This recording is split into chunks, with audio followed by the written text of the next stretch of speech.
আমরা যাত্রাবাড়ি মোড়ে পর্যাপ্ত সংখ্যক পুলিশ এপিসি সহ আমরা প্রস্তুতি নিয়ে রেখেছিলাম আমাদের কমিশনার সাহেবের নির্দেশে। এরপরে হাজার হাজার ছাত্র আমাদের ব্যারিকেড ভেঙে মাহবুবুর রহমান মোল্লা কলেজে এখানে এসে ভাঙচুর করেছে। আমরা ঘটনাস্থলে তাৎক্ষণিকভাবে হ্রাস করেছি। আপনারা জানেন আমরা এখন মাহবুবুর রহমান মোল্লা কলেজের সামনে আছি।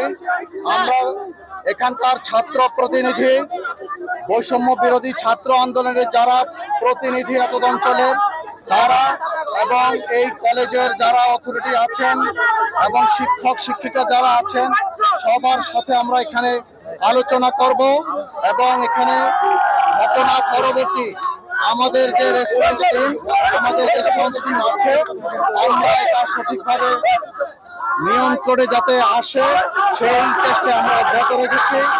আমরা আশা করি এদেশের ছাত্র জনতা অনেক শান্তিপ্রিয়, তারা আমাদের পুলিশের আইনগত কাজকে সহযোগিতা করবে এবং এই আইনগত প্রক্রিয়ার মধ্য দিয়ে আজকে যে পরিস্থিতি তৈরি হয়েছে এই পরিস্থিতি আমরা নিয়ন্ত্রণ করতে সকলের সম্মিলিত প্রয়াসে সক্ষম হব। আমরা বর্তমানে মাহবুবুর রহমান মোল্লা কলেজের সামনে আছি। আমরা এখানে যতদূর জানি এখানে মাহবুবুর রহমান মোল্লা কলেজের শিক্ষক ছাত্র এরাই আছে।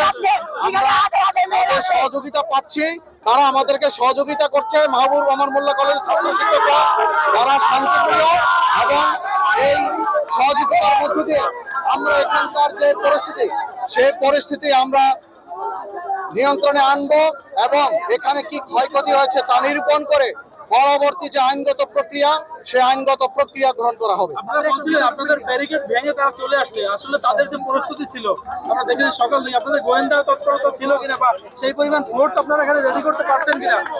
আসলে আপনারা জানেন 5ই আগস্টের পরে পুলিশের একটা ভ্যাকুয়াম তৈরি হয়েছে বিভিন্ন ক্ষেত্রে। আমরা এটা অস্বীকার করছি না যে আমাদের এখানে ভ্যাকুয়াম তৈরি হয়নি, এখনো ভ্যাকুয়াম আছে। আমাদের পর্যাপ্ত পুলিশ, পর্যাপ্ত সাপোর্ট কিন্তু নেই। 5ই আগস্ট এবং তার পূর্বের ঘটনায় অনেক কিছু আমাদের পুলিশের, ইভেন আমাদের যে leg guard, helmet, bullet proof jacket, এই সমস্ত নিত্য প্রয়োজনীয় পুলিশের সরঞ্জামাদি আমাদের পর্যাপ্ত নেই। অন্যান্য অনেক ভেহিকেল আপনারা জানেন যে শত শত ভেহিকেল আগুনে পুড়ে ছাই হয়ে গেছে 5ই আগস্ট এবং তার পূর্বে।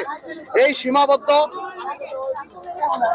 সাপোর্ট নিয়েই আমরা আমাদের সীমাবদ্ধ আমাদের ব্যবস্থা আছে, এই সীমাবদ্ধ ব্যবস্থার মধ্য দিয়ে আমরা সর্বোচ্চ চেষ্টা করছি যাতে এই ঢাকা সিটির তথা এই এতদ অঞ্চলের শান্তি শৃঙ্খলা, মানুষের জীবন এবং সম্পদ রক্ষা করতে পারি।